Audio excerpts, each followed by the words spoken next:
नमस्कार साथियों, एक बार फिर से आप सबका न्यू लाइट विद दीपक में बहुत बहुत स्वागत है। आज टाइप 12 और 13 देखेंगे। टाइप 12 में हम लोग देखेंगे क्रमागत सम संख्याओं के योग और फिर उसके बाद क्रमागत विषम संख्याओं के योग दिए रहेंगे और संख्याएं आपको पता करनी होंगी। ठीक है। पिछले वीडियो में हमने आपसे दो प्रश्न पूछे थे, तो उन दोनों प्रश्नों में कुछ लोगों ने एक प्रश्न का सही जवाब दिया है, दूसरे का गलत। ऐसे ही सब लोगों ने किया है, मतलब दोनों प्रश्नों का जवाब किसी ने सही नहीं दिया है। तो उन दोनों प्रश्नों को इस वीडियो के आखिर में हम सॉल्व करेंगे और आज जो पढ़ाएंगे उससे संबंधित दो प्रश्न पूछेंगे। तो आप ध्यान से पढ़िए, समझिए और उन दोनों प्रश्नों का आप सही से जवाब दीजिए। ठीक है, चलिए शुरुआत करते हैं। प्रश्न है, क्रमागत तीन सम संख्याओं का योग 30 है, तो तीनों संख्याएं ज्ञात करो। इसके पहले आपने क्या सीखा? क्रमागत तीन संख्याओं का योग 30 है तो तीनों संख्याएं ज्ञात करो। वहां सम और विषम का नाम नहीं था, यहां सम संख्याएं हैं। आप जानते हैं कि हर एक संख्या के बाद अगली जो सम संख्या होती है उसमें दो जोड़ना पड़ता है। तो हम यहां विस्तार से नहीं, हम यहां ट्रिक से ही लगाएंगे। सीधा लिखेंगे हम, क्या लिखेंगे? बीच की सम संख्या, बीच वाली सम संख्या। और इसका फार्मूला क्या होता है? योग बटे संख्या, योग बटे संख्या। और आप जान लीजिए कि ये जो फार्मूला है ये तीनों में लगेगा, यानी क्रमागत सम विषम का नहीं नाम लेगा तब भी आप लिखेंगे बीच वाली संख्या, सम का नाम लेगा तो बीच वाली सम संख्या, और विषम का नाम लेगा तो बीच वाली विषम संख्या। और सूत्र यही, योग बटे संख्या। तो योग कितना है? 30 है। और कितनी संख्याएं हैं? तीन संख्याएं हैं। तो 30 में 3 का जब भाग कर देंगे तो आएगा 10। इसका मतलब कि बीच वाली जो सम संख्या है वो क्या है? 10। और अगर हमारे पास तीन ही संख्याएं हैं और बीच वाली संख्या 10 है, तो अब आराम से पता हो जाएगा कि 10 के ठीक पहले सम संख्या कौन होगी और 10 के ठीक बाद कौन होगी। तो 10 के ठीक पहले सम संख्या क्या होगी? 8। क्योंकि किसी भी सम संख्या में अगर हम 2 घटा दें तो उसके जस्ट पहले कौन सम संख्या थी ये पता होता है, और उसी में अगर 2 जोड़ दें तो अगली सम संख्या क्या होगी ये पता होता है। तो यानी हमारे जो उत्तर है कि तीनों संख्याएं ज्ञात करो, जो प्रश्न था उसका उत्तर है 8, 10 और 12। यही तीनों सम संख्या का योग होगा 30। तो आपने देखा कि सूत्र से ये बहुत ही सरल है। अब इसी में अगर हम सवाल को चेंज कर दें, जैसे दूसरी सवाल है, सब कुछ वही है, यहां हम 3 के स्थान पे 5 लिख दें और यहां पर हम 30 के स्थान पे 22 चलिए 90 लिख देते हैं और यहां पर पांचों, यानी सवाल बन गई कि क्रमागत 5 सम संख्याओं का योग 90 है तो पांचों संख्याएं ज्ञात करो। तो क्या लिखेंगे? बीच वाली संख्या, बीच वाली संख्या यानी कि बीच वाली सम संख्या। तो क्या होगी? 90 में भाग कर दो, किसका? 5 का। तो आंसर क्या आ जाएगा? 18। 1 2 3 4 5। ये जो 18 है ये बीच वाली संख्या है, दो संख्या के बाद दो संख्या के पहले। अब 18 के बाद अगली सम संख्या 20 होगी, 20 की अगली सम संख्या 22 होगी, 18 के पहले सम संख्या 16 होगी और 16 के पहले सम संख्या 14 होगी। इस तरह से हमारी पांचों सम संख्याएं ये आपके सामने लिख दी गई और इन्हें आप जोड़ेंगे तो 90 हो जाएगा। तो आपने देखा कि ये बहुत सरल है। सम का नहीं नाम लेगा तो 18 के बाद 19, 19 के बाद 20, 18 के पहले 17, 17 के पहले 16, और सम नाम ले लेगा तो 2 2 घटाओ, 2 2 जोड़। ऐसे ही विषम में भी होगा, अभी आगे बताएंगे। तो यहां दोनों प्रश्न से आप ये समझ गए कि डायरेक्ट जो बीच वाली संख्या आती है वो बीच वाली वास्तविक संख्या होती है। कभी कभी क्या होता है कि जब हम यहाँ पे कोई विषम अंक लिख देते हैं, सम अंक लिख देते हैं, जैसे 4, 6, 8, 10, ये आपने अगली पिछली टाइप में देखा होगा कि जब यहां हम सब अंक लिखते थे तो यहां उत्तर दशमलव में आता था, लेकिन इसमें दशमलव में उत्तर नहीं आएगा, लेकिन यहां पर विषम अंक आ जाएगा। लेकिन हमें ज्ञात करना है सम अंक, तो हम उससे पहले वाला सम ज्ञात कर लेंगे और उसके बाद वाला। तो ये पूरी बात आपको मैं अगला प्रश्न दिखाता हूं, उससे आप समझ पाएंगे। देखिए प्रश्न है, क्रमागत 6 सम संख्याओं का योग 102 है,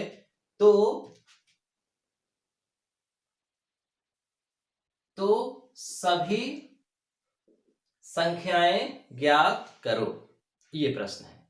क्या करेंगे हम? बीच वाली संख्या योग बटे संख्या। योग कितना है? 102 है। कितनी संख्याएं हैं? 6 संख्याएं हैं। 102 में 6 का भाग करो, कितनी बार जाएगा? 6 एक कम 6 और फिर बचा 4 यानी 42 हो गया। 6 सत्ते 42। आंसर आ रहा है 17, बीच वाली संख्या। अब आप देखिए, ध्यान से समझिएगा। जब यहां पर 3, 5, 7, 9 यानी विषम अंक रहेगा, तब जो भी उत्तर आएगा यहां पर वो वास्तविक बीच की संख्या ही होगी।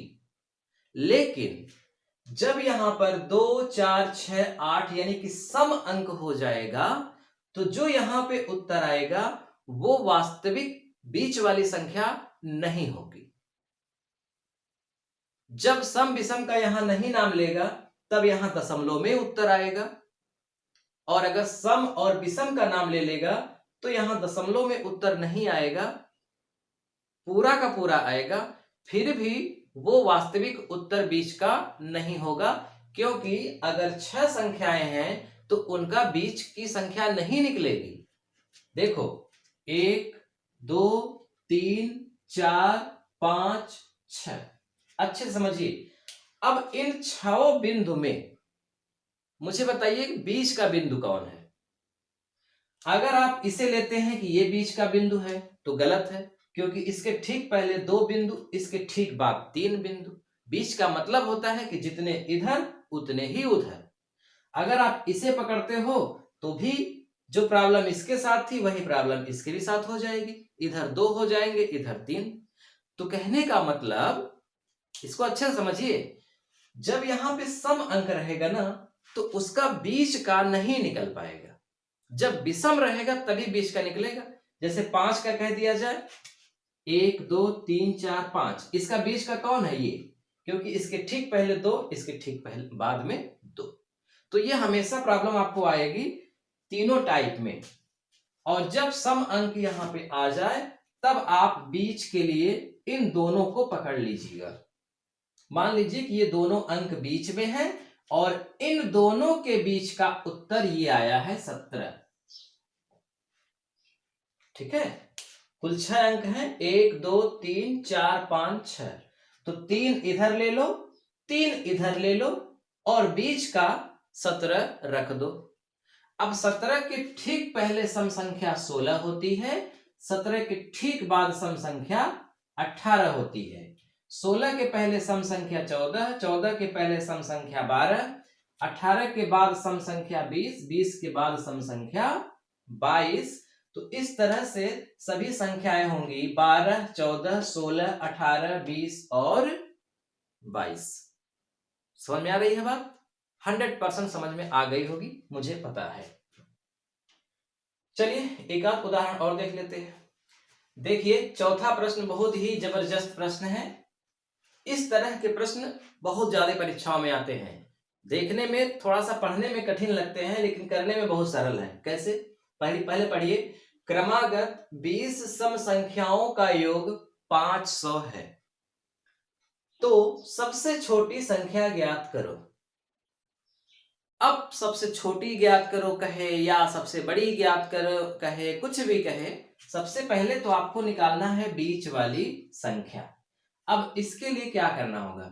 जो योग 500 है उसमें भाग कर दीजिए जितनी संख्याएं हैं, तो क्या आ जाएगा? 25। 500 में 20 का भाग किया 25।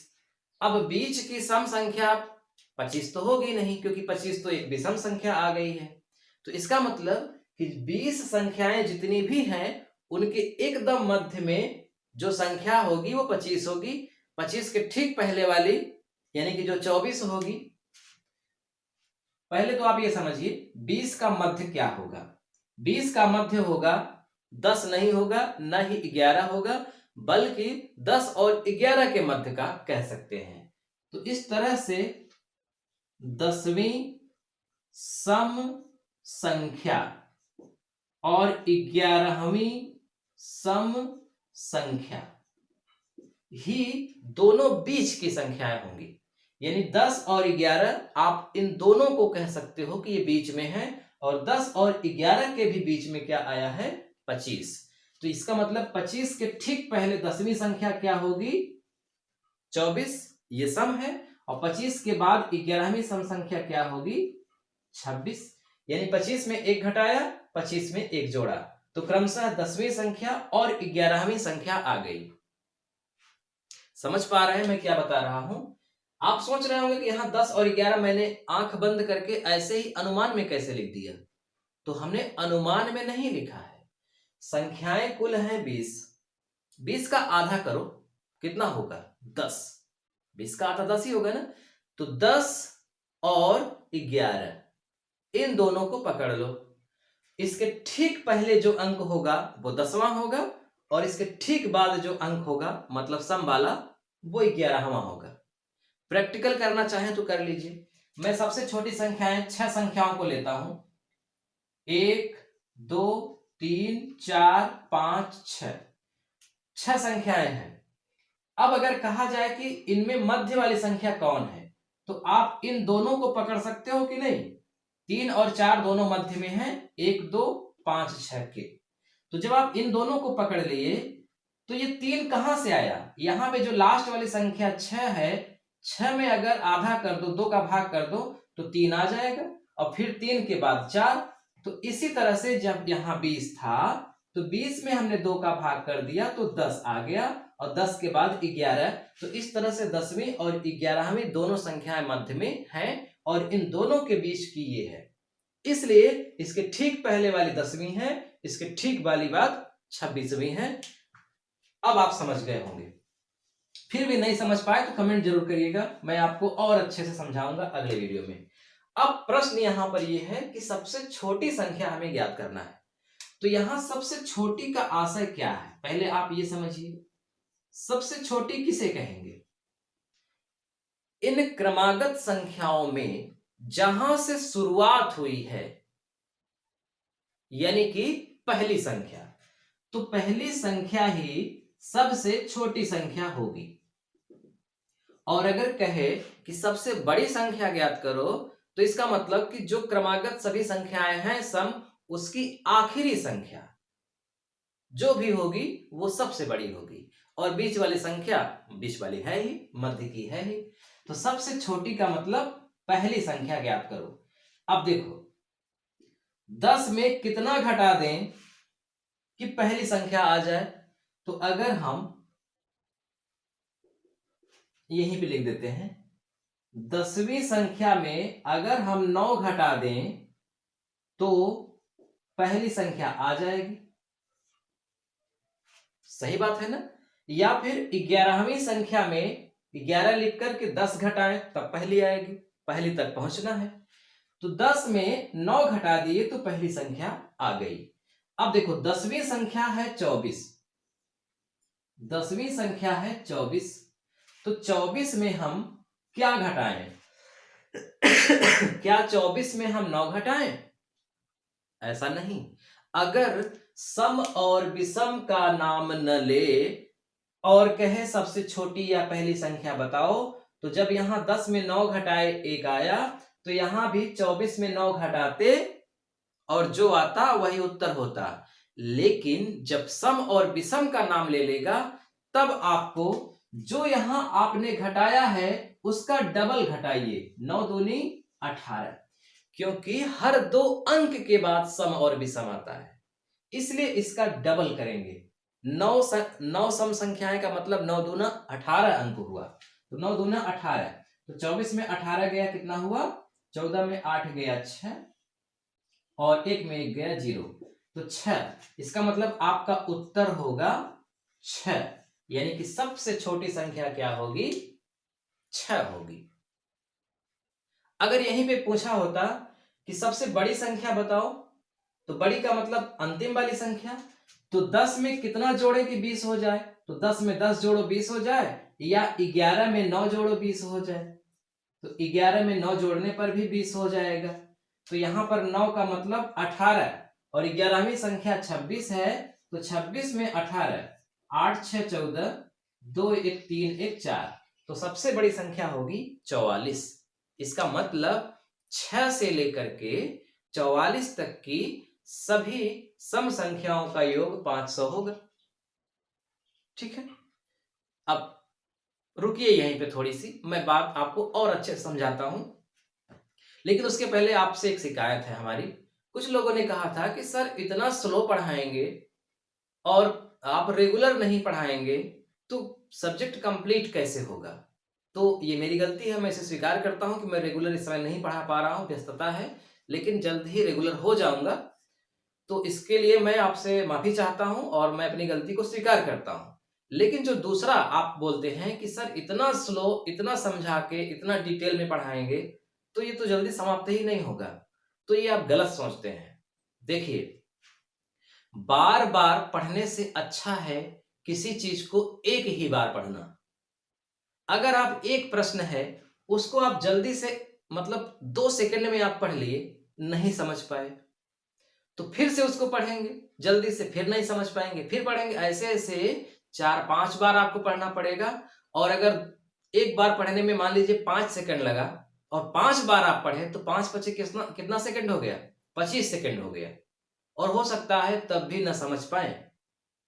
लेकिन अगर आप पहले ही उसी प्रश्न में 10 सेकंड का समय दे दिए होते, यानी आराम से पढ़ते, तो 100% जान लीजिए कि आप पहली ही बार में वो प्रश्न समझ जाते। जिस प्रश्न को 5 बार आपने पढ़ा, 25 सेकंड का समय दिया और अंततः नहीं समझ पाए, उसी प्रश्न को ध्यान से मन लगाकर एक ही बार पढ़ते तो 10 सेकंड में ही समझ जाते, 15 सेकंड आपका बचता। ये मेरा खुद का प्रैक्टिकल अनुभव बताता है, जो मैं आपसे क्यों झूठ बोलूंगा, ये एकदम प्रैक्टिकल बात है। इसलिए हड़बड़ी के जो लोग होते हैं वो अंततः असफल हो जाते हैं, उनको सफलता जल्दी मिलती नहीं, क्योंकि वो जल्दी में रहते हैं, शॉर्ट ट्रिक अपनाते हैं। उनको कोई बता दिया कि 6 महीने में गणित कंप्लीट हो जाएगी, तो अरे वाह, बहुत कम समय में कंप्लीट होगी, बहुत बढ़िया है, ज्वाइन कर लिए। पता चला 6 महीने पढ़े, पूरा सब्जेक्ट कंप्लीट हो गया, लेकिन उसमें से एक भी सब्जेक्ट की सवाल नहीं लग रही, एक भी टॉपिक की नहीं लगा पा रहे हैं। तो क्या मतलब कंप्लीट होने से? उससे अच्छा ये है कि आप मार्केट से किताब खरीद लाइए, कई गणित अंक गणित की किताब ले आइए, बीज गणित की, रेखा गणित की, और अलमारी में सजा के रख दीजिए। फर्स्ट क्लास, हमारा तो सब्जेक्ट कंप्लीट हो गया है, क्योंकि हमारे पास इतनी किताबें हैं। उससे क्या लाभ होगा? कोई लाभ नहीं। तो आप ये दिमाग से निकाल दीजिए, कंप्लीट हो या गया भाड़ में, लेकिन जितना भी आप पढ़ रहे हैं वो आपके दिमाग में कंप्लीट हो रहा है कि नहीं, ये सबसे महत्वपूर्ण बात है। अगर आपके दिमाग में कंप्लीट है तो आप फिर विनर हैं, विजेता हैं, अन्यथा आप किसी काम के नहीं हैं। ये मेरी बात को आप ध्यान में रखिएगा। इसीलिए हम ज्यादा समय देते हैं, जो भी समझाते हैं उसको पूरा विस्तार से समझाते हैं। अब एक प्रश्न यहां पे उठता है कि 6 से लेकर के 6, 8, 10 ऐसे ऐसे होते होते 44 तक का योग क्या 500 होगा? क्योंकि अभी इस सवाल में हमने ये देखा कि सबसे छोटी सम संख्या 6 होगी और सबसे बड़ी सम संख्या 44 होगी। तो इसका मतलब 6 से 44 तक की सभी सम संख्याओं का योग 500 होगा, यही ना? तो क्या होगा? अब इसके जांच के लिए हम क्या करेंगे? 6 से 44 तक की सभी सम संख्याओं का योग निकालेंगे, जो कि आपको मैं पढ़ा चुका हूं कि जब बीच से सम संख्याएं हो तो उनका योग आप कैसे निकालेंगे। आप उस तरह से आप पीछे जाइए, रिवर्स जाइए, चेक करिए, टाइप दूसरा या तीसरा या होगा उसमें देख लीजिएगा और इसको निकालिए। अगर 500 आ गया तो इसका मतलब आपकी ये सवाल सही है। ठीक है, तो आज बस इतना ही। अब आपने आज जो भी पढ़ा, इसके लिए आपके लिए एक प्रश्न है, 2 प्रश्न है, आप इन्हें सॉल्व करिए और सही से उत्तर दीजिए। और इसके अलावा जो हमने प्रश्न पूछा था उसको हम लगा देते हैं यहाँ पे, क्योंकि सभी लोगों ने गलत लगाया है। क्रमागत सात संख्या का योग 105 है, तो तीसरी संख्या ज्ञात करो। तो यहाँ सम विषम का नाम नहीं लिया है, सभी संख्याएं हैं। तो क्या करेंगे, 105 में भाग करेंगे 7 का, आएगा 15। इसका मतलब चौथी संख्या है 15। 7 संख्याओं में बीच वाली संख्या चौथी ही होगी, चेक कर लीजिएगा। चौथी संख्या 15 है, तीसरी ज्ञात करना है। तो अगर 4 में 1 घटा देंगे तो तीसरी आ जाएगा। इसका मतलब 15 में भी 1 घटाओ तो क्या आएगा, 14। तो पहले वाले का आंसर क्या होगा, 14। तीसरी संख्या होगी 14। फिर इसी तरह से अगली सवाल थी, क्रमागत 100 सम संख्या का योग 5050 है, तो 20वीं संख्या क्या होगी। तो 5050 100 संख्याओं का योग है, तो 50.50 ये आया बीच वाली संख्या। तो 100 का आधा होता है 50, यानी 50वीं संख्या क्या होगी, ये 50 दशमलव के पहले वाली 50वीं संख्या 50। इसका मतलब 20वीं संख्या क्या होगी, तो 50 में कितना घटाने पर 20 आएगा, 50 में 30 घटाने पर 20 आएगा। तो यहाँ पे 20वीं संख्या भी 20 ही होगी, क्योंकि पहली संख्या पहली होगी, दूसरी संख्या दूसरी, 50वीं संख्या 50वीं अगर आ गया तो इसका मतलब 20वीं संख्या 20 होगी। तो पहले का उत्तर होगा 14 और दूसरे का उत्तर होगा 20। और ये दोनों उत्तर किसी के भी नहीं सही है, किसी का ये सही है तो ये गलत है, किसी का ये सही है तो ये गलत है। आज अगर आप दोनों प्रश्न सही करेंगे तो अगले वीडियो में हम आपका नाम जरूर लेंगे।